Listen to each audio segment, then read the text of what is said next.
toujours à 7, ce 22 juillet 2017, pour la rime, Irène Guéraud va lire ses poèmes, issus, ou tirés, je dirais, de Point d'eau. À l'enfant du crépuscule. Les premiers mots pour dire la fascination de voir le ciel se dénouer chaque soir vers la terre et les eaux, et sans hâte, la ténèbre s'étirer puis absorber peu à peu la lumière.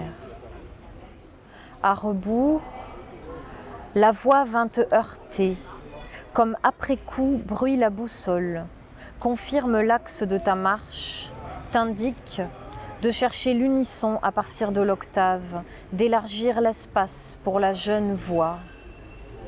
Celle que tu revis poindre de la non-mémoire, comme un mur éboulé vers l'intérieur de la maison, invisible espalier.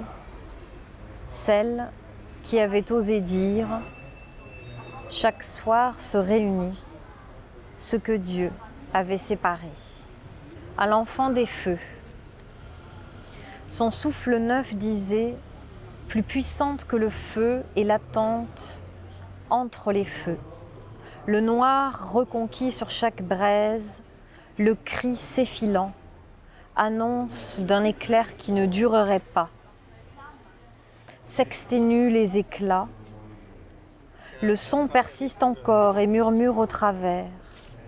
Écoute, le commencement résonner dans l'intervalle, et les échos maintenant, au plus haut point de marcher vers le souffle, exulte, oui exulte, car l'enfant déjà savait que chaque feu est un appel, que la beauté n'est pas de pierre, mais mouvement, qu'elle n'est pas la toute droite, mais de feu.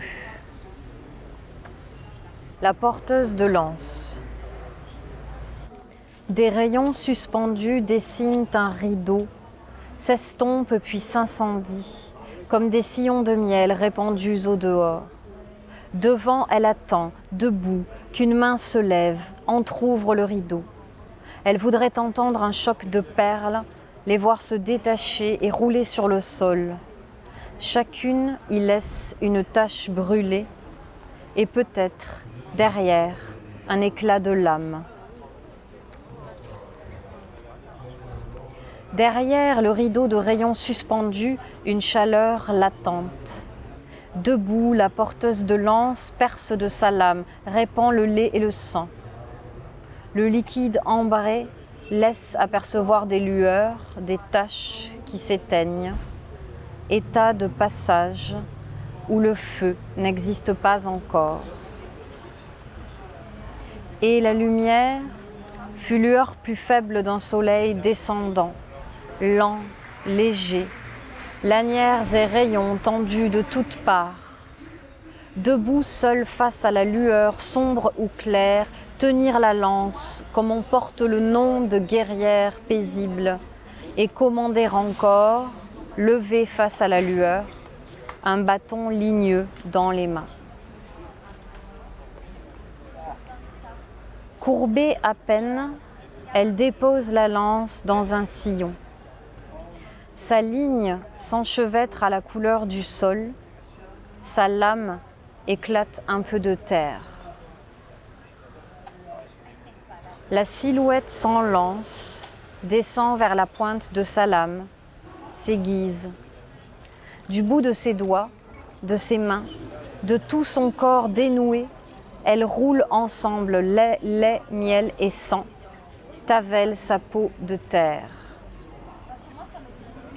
Fluide, maculé, ses pieds rayonnent, ignés dans le liquide brûlant.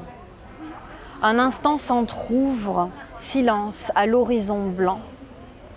Debout, elle participe, état de passage, poreux, avant de fondre. Une lance de bois flotté arrive en un lieu dépourvu d'arbres, roule sur la grève. Des deux plats de sa lame s'entrechoquent lueur et ombre.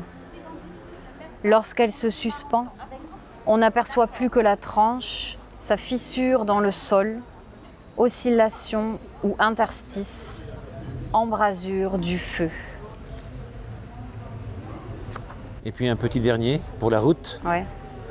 Je peux faire infrableu là. Infrableu, Les oui, trois justement. Ok.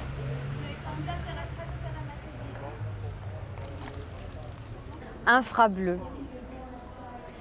La première goutte de pluie s'enfonce dans la terre comme un clou. Parvient l'appel très bas du ruisseau, le très lent exode des nuages. Sur le sol sont tombées les ailes des libellules. Sur le lac, le ciel irréfléchi par l'eau. Près des galets, près du sable, sont les algues muettes, caresses d'aucune main. La pluie bat la peau tendue du lac. En parvient sous la surface un roulis feutré où se mêlent des voix qui parlent de fontaines.